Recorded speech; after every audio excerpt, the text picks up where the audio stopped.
And the key objectives, some of them he mentioned: increased school enrollment, renovation of schools, provision of internet service, upgrading or promotion of teachers from 14 to grade 10, payment for county operations, teacher training, so I conducted the trained teachers, etc. Key challenges mentioned included delay of payment of teachers, lack of wash facilities of services in schools, inadequate learning materials, inadequate educational structures, depreciation of the South Sudan pound, lack of scholarships, influx of returnees, refugees, and IDPs from Sudan, and the recommendations to address these challenges included expedited payment of teachers, provision of learning materials, construction of more schools, and others. The report on Western Barakazal State by Deputy Governor Honourable Zachariah Joseph Garan.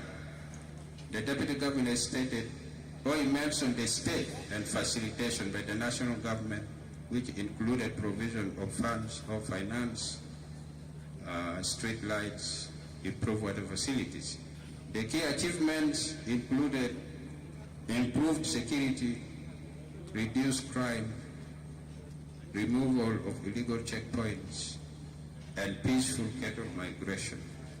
Key challenges included incomplete unification of forces, inadequate consultation on constitutional making process to remove intercommunal conflicts, conflicts between farmers and pastoralists, limited access to agricultural inputs, poor roads, inadequate clean water in schools, occupation of some schools by IDPs, inadequate medical facilities.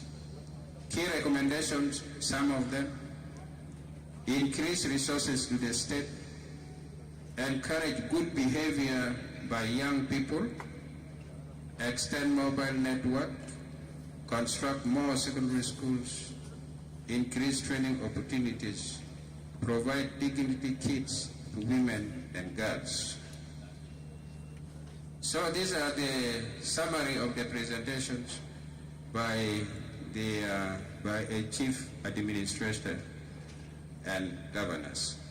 So I move to discussions.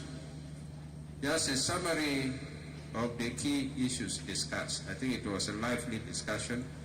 So one of the issues was the status of Abyei, especially which the first vice president mentioned, the community referendum. So it was emphasized that there is a need to support the suffering people of Abyei in the context of power vacuum in Sudan. As you are aware, the government of Sudan is an IDP in Port Sudan. And it was mentioned that maybe it's not the right time to support, for the government of South Sudan to support the referendum, as this could anger the parties fighting in Sudan or complicate things with Sudan. If I got this wrong, then it was said in Arabic, so I'm like, not of my Arabic is not, so you will come and correct me if I get this wrong. I think it is from Jongole, the governor of Jongole. Then recognize the referendum in the absence of total solution to the impasse. I think this is the Vice President who mentioned this. And then also request the UN Security Council to appoint a head of mission in Abyei. The other issue that also was discussed was the pain caused by non-payment of salaries. Being a civil servant, I know this very well. So the governor of Lakes, who really spoke passionately about this issue, that it is not about delay now, we are moving Mafis Kulu. But then also the first deputy speaker he said, he mentioned that actually, based on the budget, the discussion of the budget, that all the administrative areas and seven states had overspent. From the report, they have spent more than what they budgeted. Then the question is, how come that they were not able to pay salaries?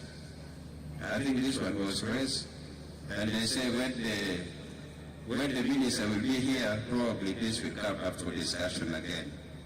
Then also the issue of PTA was discussed, and one of the governors said, if this one is taken away from the state, then we will be forced to close down. Then also, the first Deputy Speaker, he spoke about the structures of the state or administrative areas, which he described as being incomplete.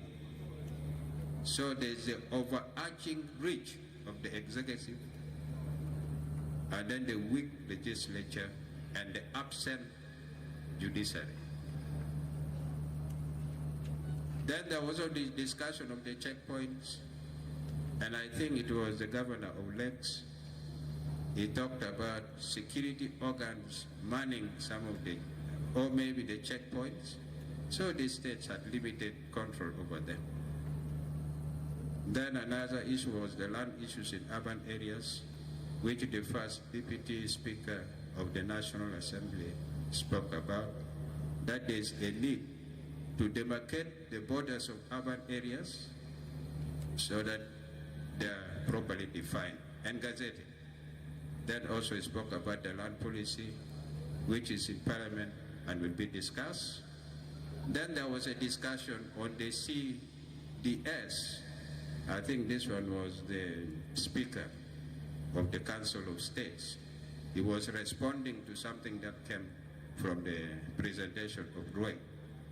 So he talked about conflicts, over formation of CDS, because of the money involved. Each member get $3,000, really very generous.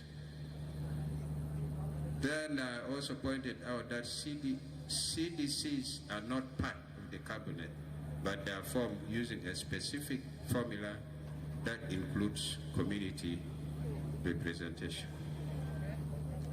So there was also, this is a very important point, and this is by Vice President, His Excellency Tabandeng, the need to better frame the resolutions of the Governors Forum. And this also is something that one of the partners have already talked about. He pointed out that the resolution should be few, specific, and to be achieved before the next Governors Forum. And for some people, I think in a way he was talking about this should be smart. They should be specific. They should be measurable. And then the other time ban and so on. So he gave specific examples of resolutions, like cattle in the equatorial region to move back to their states of origin. And this you can measure at the end, before the next forum, whether it's achieved or not. Then inland conflicts in Juba, and then also there's discussion of selecting few roads like Juba roads, maybe 3 or so. So I think this one is very crucial, because we'll be moving to the resolutions and recommendations. I think this advice is very pertinent. So thanks for listening, and I pass it over to Your Excellency. Thank you, Professor. Before we indulge in discussion on the recap, I think it's best I give Western Equatoria a chance to present, so that we include part of their presentation as part of the recap. John.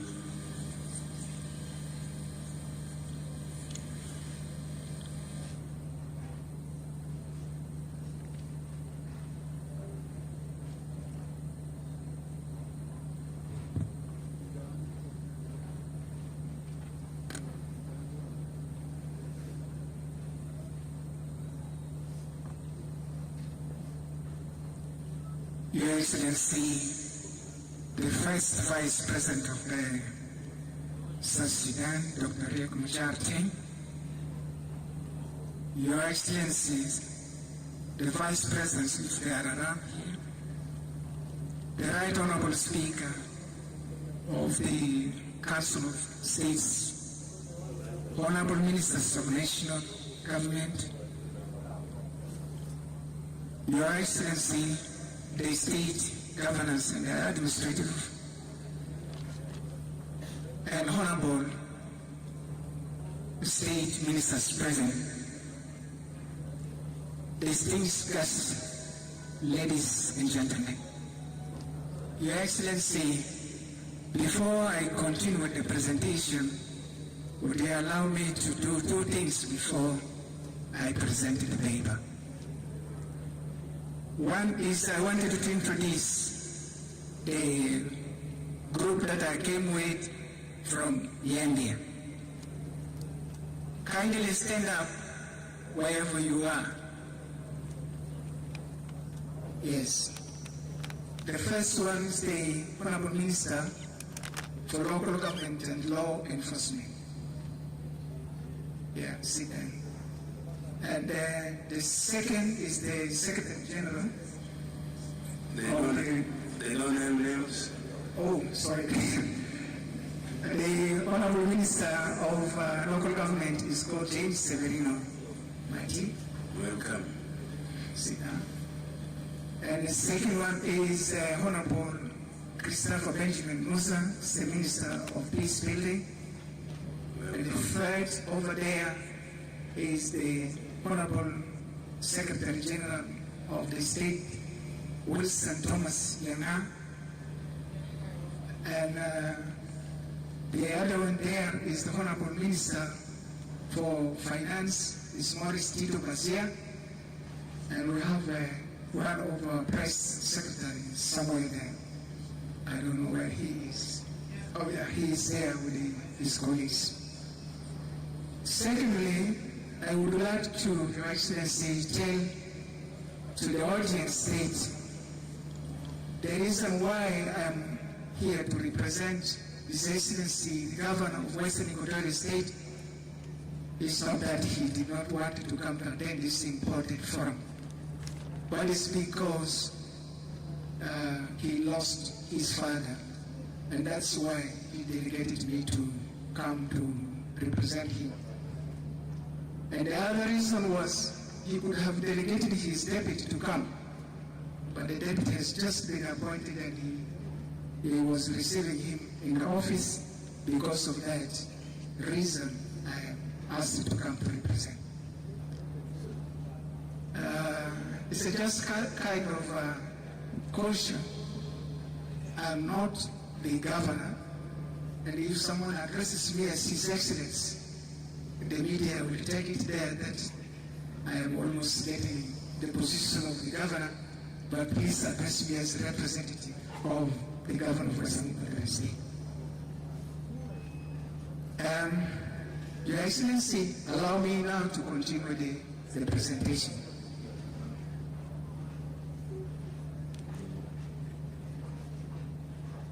The Republic of South Sudan, Western Equatorian State.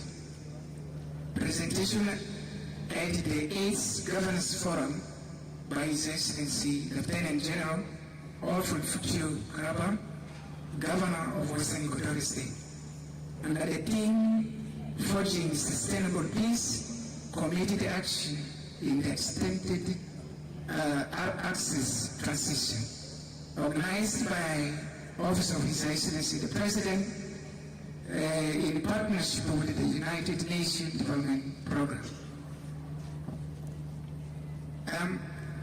I have divided this into four as per the instruction given to us. And it is going to be like this. The presentation will be number 1, number 2, and 2B, 3, and 4. Number 1 says that the key is support and facilitation from national government.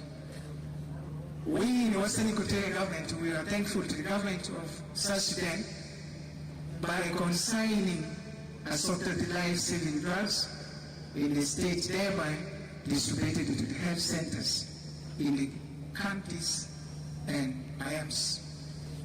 In this difficult situation, when one gets sick, wanted to go to hospital, if there is no drugs, it becomes difficult. But when we receive this consignment, it helps the poor people to access the hospital and self-die life. Number two is the transfer of both conditional and block grants to the state.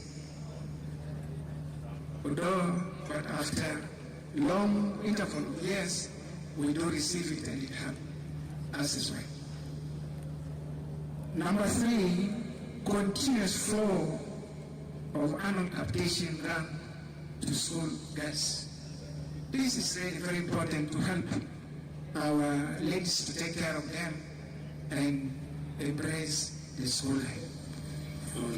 For us to gain time, please read your statement. Thank you. Rather than explaining them. Okay. Thank you. Number two, key achievements of the state in 2024. A, peace and security.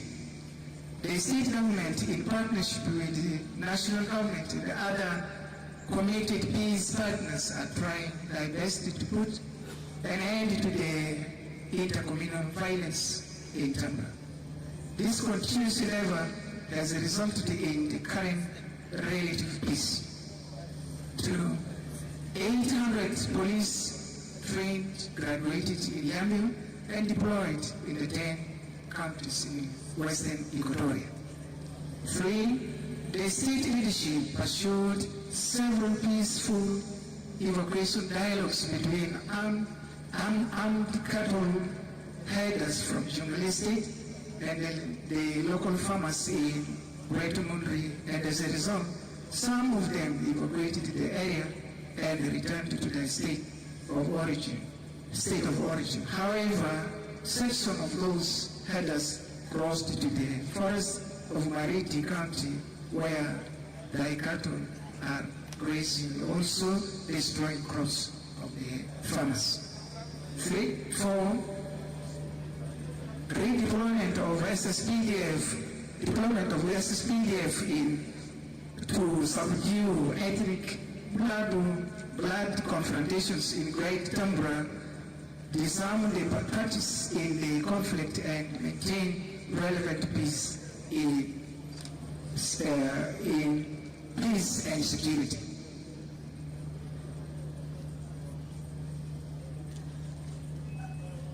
Key achievements continue. Basic service. Upgrading of 2 primary health care centers to county hospitals, Kediba in Mundu East and Volo in Volo County. Upgrading of Lirango and the Nadanga PHCUs to primary health care centers. Training of 70 primary school teachers by State Ministry of Education and General Instruction, graduated and deployed. Construction of primary school with 3 classrooms in Adange, Payam for IDP's children who have returned to their homes. Rehabilitation of Nabima Primary School in Yambio County, trained and graduated 1,238 students in various national field: carpentry, tailoring, saloon, catering, wiring, plumbing, machinery, etc., with support from UNDP and the Kingdom of Ireland, the Netherlands. 719 residential plots of land have been demarcated for the refugees at Magbandu of Bangashu, Payam. Key achievements continue. B, basic service. Purchase of 2 road equipments, bulldozer and excavator, by the state government for the rehabilitation of feeder roads within the state. Rehabilitation of Yambio Power Station has been completed and functional with support from UNDP. Rehabilitation of 105 miles of road from Yambio to Adang and Payam by the effort of the state government done. Reconstruction of Yumbo and Soe Ridge in Tambora and Yambio County, respectively, through Annie's Quick Impact Project. Rehabilitation of Juba Yambio Tram Road by Rhymestar Company with support from Save the Nation is ongoing. Construction of network of civil society headquarters in Yambia to strengthen civic engagement is done and open.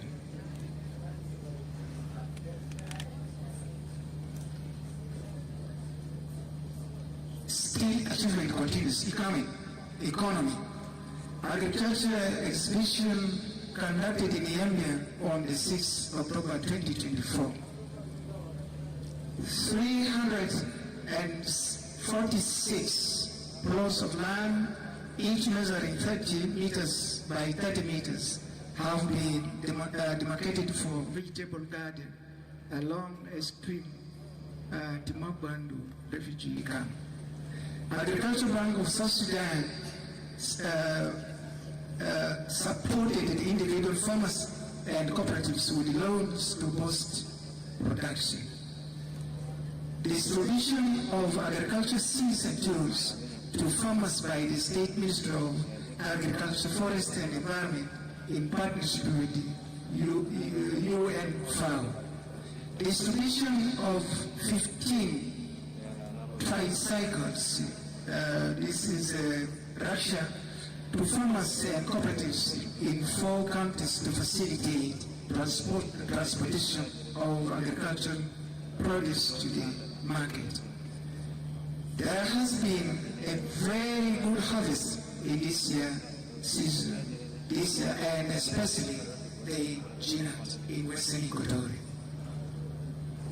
Initiated inter-state bilateral relations between Western Equatoria State and Jongole to boost the trade between the 2 sisterly states and the neighboring country of DRC. Still continues the governance. Renovation of the State Legislative Assembly Hall and offices. Conduct Commissioners Forum from 3rd to 4th October 2024 to improve service delivery to the community. State budget fiscal year 2024 to 2025 deliberated and passed by the Honourable Council of Ministers and sent to the State Assembly for approval. State Girls Education Bill deliberated and passed by the Honourable Council of Ministers and sent to the State Assembly too for amendment, for approval. Official integration of the Custom Office at Nabia Pai border market with the DRC has been opened. Conducted training on budget preparation to members of Parliament, Directors General, Directors of Budget, and Executive Directors with support from UNDP. Construction of 2 police stations in Yambio and Nanjaro counties with support from GIP enemies. Renovation of legal administration office in Yambio completed, and that was done by